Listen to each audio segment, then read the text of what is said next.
Oh, where are we going? We're going to the Weber Grill Academy, and we're going to be able to take a class from a master chef in grilling. I like to grill when I'm out in the camper, so I'm looking forward to being more of a grill master. Oh, me too, and I've heard that they do both charcoal and gas.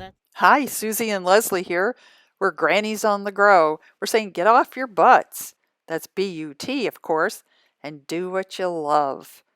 Subscribe and be a Granny Fanny. Episode 13, The Weber Grill Academy Adventure. You know, there were a lot of buts about this. I thought, well, I can't grill because only the men in my family grill.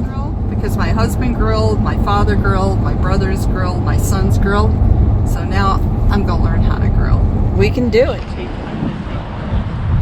So we are walking into the Weber Grill restaurant because we are signed up for the hamburger Weber Grill Academy class today.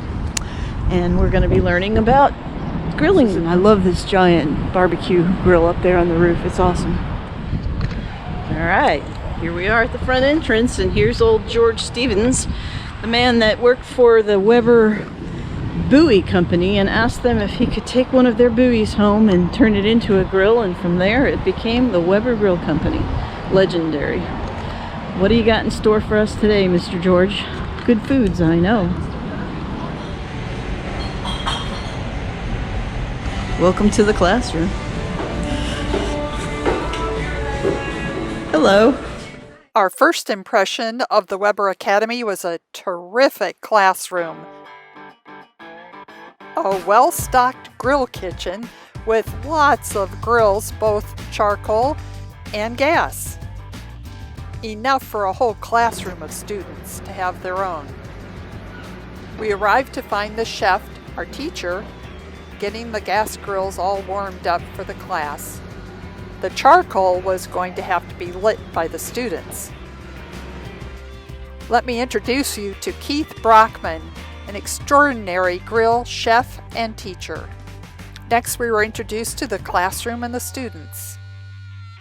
Chef Keith Brockman gave us an extraordinary lecture on the different cuts of beef and where you find them on the cow and how these cuts are different. This was very important because later we were going to be getting different cuts of meat and we were going to be grinding up our own hamburger patties. One of the most delightful parts of the class was the beginning when Chef Keith told us about the inventor of the Weber Grill, George Stevens, and his big family. Let's listen in a bit.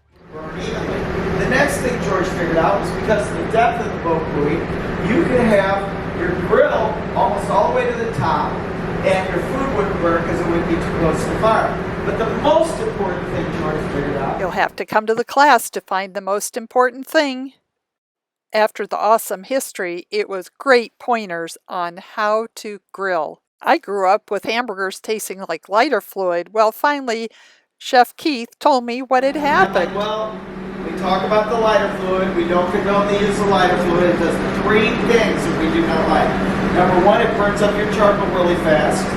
Number two, it makes your food taste like gas. And number three, it's bad for the environment. So we like to use the lighter cubes. They work great.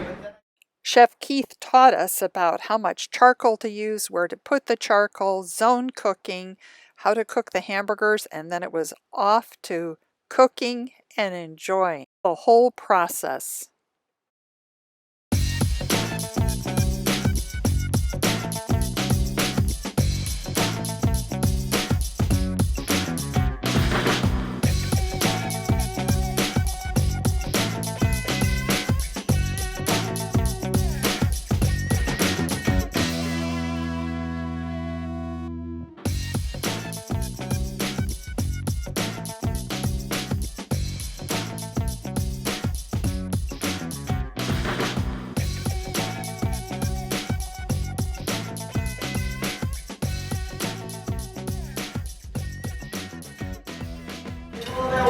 Pour it in there.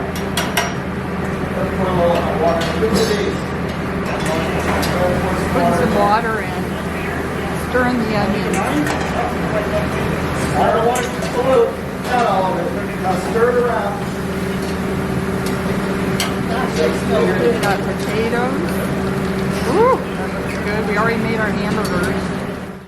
And there you have it. Onions, potatoes, hamburgers, all the fixins you can think of. Happy faces and a yummy meal.